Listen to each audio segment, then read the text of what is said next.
fitness family, it's Stephanie with Elevate, and today I want to talk about a condition called ATP, also known as Anterior Pelvic Tilt.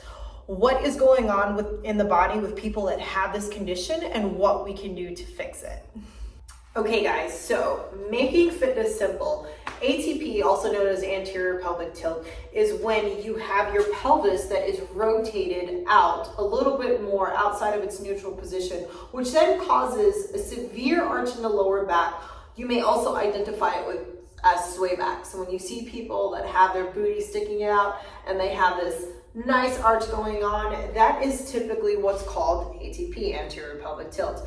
Now, this puts a lot of unnecessary pressure on your back, and not just that, it does also result in having hip pains as well as knee and ankle pain if not addressed and fixed. So the muscles that are typically associated with ATP, the muscles that are tight, are going to be your quads as well as your hip flexors. So these are the tight muscles. And then as we have muscles that are tight, we also have muscles that are weak and that are not functioning properly. So the muscles that need to be strengthened with ATP, with anterior pelvic tilt, are going to be your glutes as well as your abs. So if you have this condition, I want you to try the first two stretches on a consistent basis to lengthen and stretch out the tight muscles. And then I'm going to give you two exercises that you want to focus on strengthening, on building in terms of the muscles that are weak. That way there's more balance going on in the body. And with the muscles that you're strengthening and the balance that you're creating, you're preventing yourself from long-term injury. So the first exercise we're going to do is going to be a hip flexor stretch. What you want to do is you're going to have one knee on the floor, one foot on the floor, and the knee that is on the floor, this is going to be the hip flexor that we're stretching. So what you want to do is, while you're in this neutral position, relaxed, you want to squeeze your glute muscle. As you squeeze the glute, make sure that it's really, really tight. It should be shaking from being flexed. And just by flexing the glute, you should start to feel the stretch that's happening in the quad and the hip flexor. And then once you feel your glute is activated, this is starting to stretch out, you want to lean forward just a little bit. For those people that have really tight hip flexors, you may not be able to move much with that glute squeezed.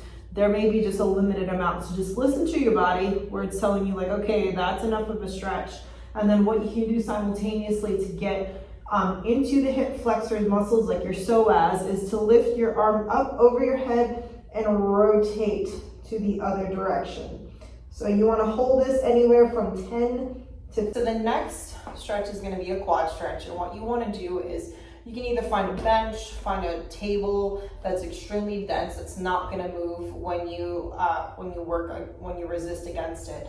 And you're going to lock your foot in that position with the knee bent. Now, with the leg that is locked into position, you're going to take the other leg and go on your foot and come into an upright position with your torso. And what you'll do is, once you have your foot locked in and you know it's not going anywhere, you can then lean back into it. And as you lean back, you should feel a stretch. You should feel the stretch on the quad muscle. If you have tight quads, you're going to feel this immediately. You may not even move that much. But as you get more and more flexible, you want to push back into that foot so that you really get a stretch into your quad. And you want to hold this position anywhere from 30 to 45 seconds. To strengthen. So exercise number one that I would recommend to help strengthen your abs are going to be planks.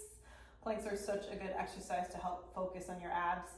And it also focuses on strengthening other core muscles, because your core is not just your abs.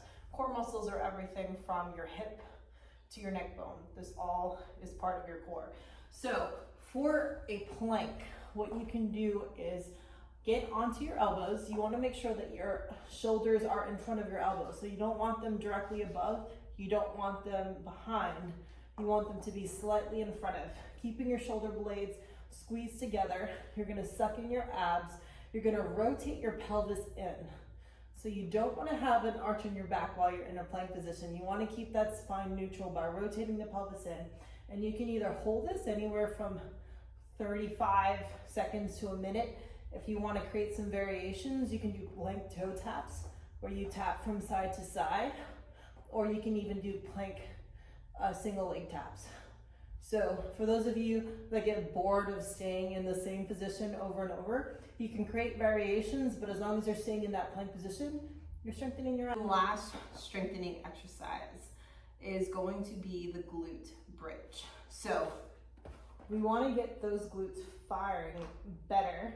So what you can do is to isolate your glute. You can go into a bridge position where you're lying on your back. You want to, again, rotate your pelvis in, okay? So remember, the problem is that the pelvis is rotated out, causing that arch in the back.